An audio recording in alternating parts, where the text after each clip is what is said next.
మాఘపురాణం 12వ అధ్యాయం. శివరాత్రి మహాత్యం. శబరి నది ప్రాంతంలోని అరణ్యంలో ఒక కులకుడు అనే బోయవాడు ఉండేవాడు. వాడు ప్రతిరోజు అడవికి వెళ్ళి మృగాలను వేటాడి వాటిని అమ్మి తన భార్యా పిల్లలను పోషించుకుంటూ ఉండేవాడు. వాడు చాలా భయంకరమైన వేటగాడు. ఆ బోయవాడు వస్తున్నాడంటే అడవిలోని జంతువులన్నీ కూడా భయపడి పారిపోయేవి. వాడికి ఏ రకమైన భయం లేదు. రాత్రింబవళ్ళు అడవిలో ఏ ప్రాంతంలో అయినా నిర్భయంగా సంచరించేవాడు.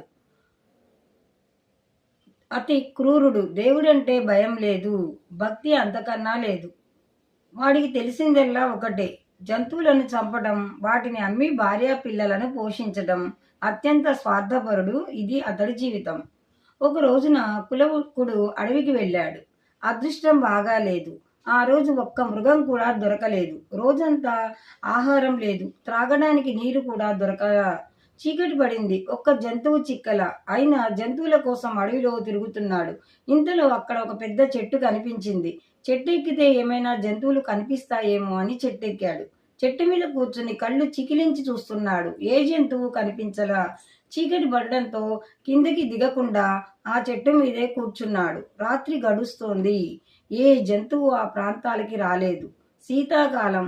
వాతావరణం చాలా చల్లగా ఉంది. చలి ఎక్కువైతోంది. చెట్టు మీద ఉన్న ఆకులతో శరీరాన్ని కప్పుకొని కూర్చున్నాడు. నిద్ర, ఆహారాలు లేవు.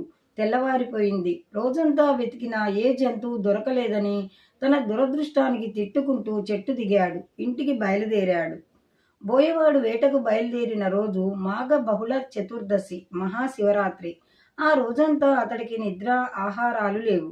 అంటే అనుకోకుండా ఉపవాసం చేశాడు, జాగారం చేశాడు. ఆ రాత్రి అతడు ఎక్కి కూర్చున్నది మారేడు చెట్టు. చెట్టు మీద కూర్చున్నప్పుడు కదిలినప్పుడు మారేడు ఆకులు రాలి చెట్టు క్రింద పడ్డాయి. ఆ చెట్టు క్రింద ఎవరో ఎప్పుడో ఒక శివలింగాన్ని ప్రతిష్ఠ చేశారు. బోయవాడి కదలికకు రాలిన ఆకులు చెట్టు క్రింద ఉన్న శివలింగం మీద పడ్డాయి. మాఘమాసం, శిశిర ఋతువు. మంచు బాగా కురుస్తుంది. ఆ మంచు ఆకుల మీద నీటి బొట్లుగా ఉంది. ఆకులు కింద రాలినప్పుడు వాటి మీద నీటి చుక్కలు రాలి క్రింద ఉన్న శివలింగం మీద పడ్డాయి. ఈ రకంగా మొత్తం మీద మహాశివరాత్రి రోజున బోయవాడు పూర్తిగా ఉపవాసం ఉన్నాడు. నిద్రపోకుండా జాగారం చేశాడు. శివలింగం మీద నీరు పోశాడు. ఈశ్వరునికి బిల్వార్చన చేశాడు.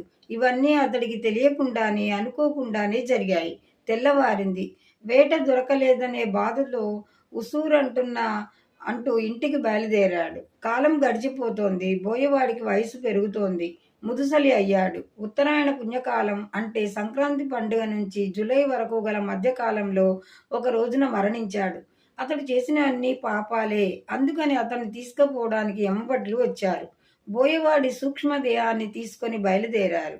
అదే సమయంలో శివదూతలు వచ్చి అడ్డు తగిలారు. యమకింకర్లు, శివదూతల మధ్య వాగ్వివాదం జరిగింది.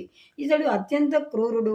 తమ వేట కోసం ఎన్ని జంతువుల్ని చంపాడో లెక్కలేదు. వీడు మహాపాపి. అందుకే మేము యమలోకానికి తీసుకుపోతున్నాము అన్నారు యమకింకర్లు. దానికి శివదూతలు, ఓ యమకింకరులారా, మీరు చెప్పింది నిజమే. వీడు మహాపాపి, అందులో సందేహం లేదు. పూజలు, వ్రతాలు, దాన ధర్మాలు ఏవీ కూడా ఇతడికి తెలియవు. అది నిజమే. కానీ ఒక రోజున శివరాత్రి నాడు తనకు తెలియకుండానే ఉపవాసం ఉన్నాడు. జాగారం చేశాడు. ఈశ్వరుడికి అభిషేకం చేసి బిల్వదళాలతో అర్చించాడు. ఈ రకంగా మహాశివరాత్రి నాడు ఉపవాసం ఉండి ఈశ్వరునికి అభిషేకం, బిల్వార్చన చేసి జాగారం చేశాడు.